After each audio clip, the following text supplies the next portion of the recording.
Bonjour, j'espère que vous allez bien. Alors honnêtement, je savais pas du tout quoi choisir pour le sujet d'aujourd'hui.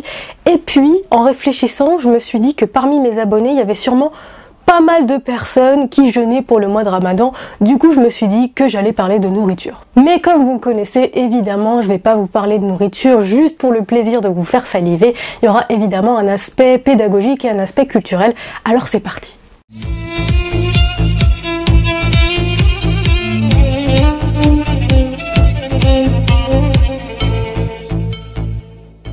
On va commencer avec un plat que tout le monde connaît, le couscous. Alors je vais pas essayer de savoir d'où il vient puisque la question est résolue normalement. L'Algérie, le Maroc et la Tunisie ont décidé de déposer une candidature commune pour faire reconnaître ce plat au patrimoine mondial de l'UNESCO. Donc ils sont trois a priori. Mais ce qui est sûr, c'est que le couscous royal, c'est une pure invention marketing et que les merguez dans le couscous, c'est une hérésie. Il y a des dizaines de façons de faire le couscous dans chacun de ces pays. Alors si on ne met pas de merguez ou de boulettes dans le couscous, on met par contre du bœuf ou de l'agneau, du poulet, des œufs et même en Tunisie, du poisson et du poulpe. Couscous, ça peut se dire aussi kousouksi dans certaines régions de l'Est algérien et de la Tunisie. Et dans certains coins de l'Algérie, ça se dit même ta'am, ce qui veut dire littéralement en arabe nourriture. Donc c'est dire l'importance de ce plat dans l'alimentation de ces populations. On passe à un plat très connu en France, mais qui n'a absolument rien à voir en France avec la façon traditionnelle de le préparer, le taboulé. Tous les Libanais le savent, le taboulé, c'est pas ça. Le taboulé, c'est ça. Dans le vrai taboulé, il y a plus de persil que de semoule. Et ce n'est pas à base de couscous, mais à base de boulgour. Le couscous, c'est de la semoule plus ou moins fine. Le boulgour, c'est du blé concassé. Donc les grains sont en principe plus gros. La base de toute la cuisine du Moyen-Orient, le houmous. Le houmous, c'est à base de pois chiches. Et là aussi, on a des houmous revisités en France et en Occident. Houmous de betterave, houmous de carottes et j'en passe, sauf que houmous en arabe ça veut dire pois chiche. Donc ça ne veut strictement rien dire. Et contrairement au couscous, plusieurs pays en revendiquent la paternité. On parle de guerre du houmous entre notamment Israël et le Liban. Un ancien représentant industriel libanais a menacé d'attaquer en justice une entreprise israélienne qui commercialise des produits sous cette dénomination.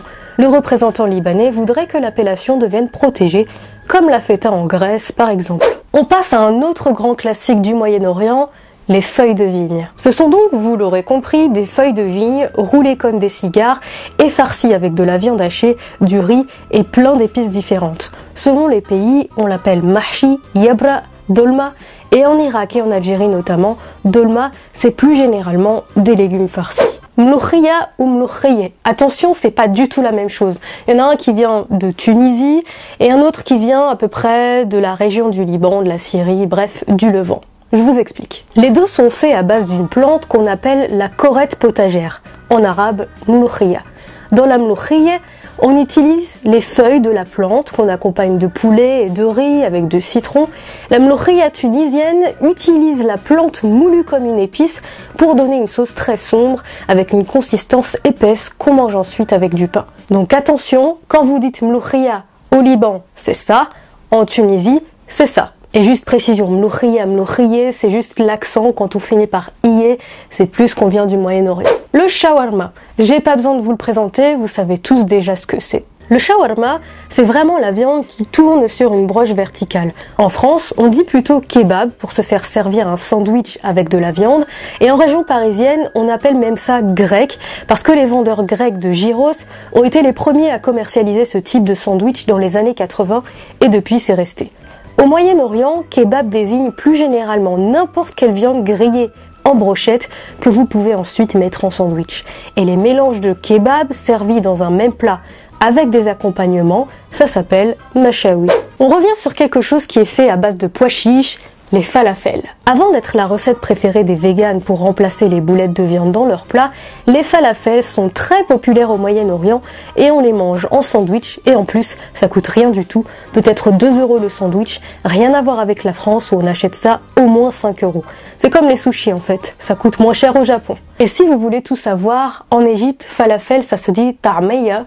Donc c'est un peu comme en France le débat de savoir si ça s'appelle chocolatine ou pain au chocolat. Et ça tombe bien, on va parler maintenant d'une pâtisserie sucrée qu'on trouve partout dans l'ancien empire ottoman. Je vous présente Namura ou basbousa, basbousé, ou hrissa, ou hrissé, selon l'accent, selon la région. On la trouve même en Turquie et en Grèce sous le nom de revani. C'est fait à base de semoule et de poudre d'amande, au point qu'en Algérie on appelle même ça qalb-el-lawz, cœur d'amande. Et voilà, on va s'arrêter là pour le tour de la Méditerranée des spécialités en Afrique du Nord et au Moyen-Orient. Évidemment, je vous ai pas tout dit, il y a vraiment une infinité de plats. Je pense à ma'loubé, je pense à mansaf, le plat vraiment traditionnel jordanien, je pense au tagine en Afrique du Nord. Vraiment, je pourrais pas tous les citer, mais surtout, n'hésitez pas à me donner des noms de plats dans les commentaires que j'aurais pas cités.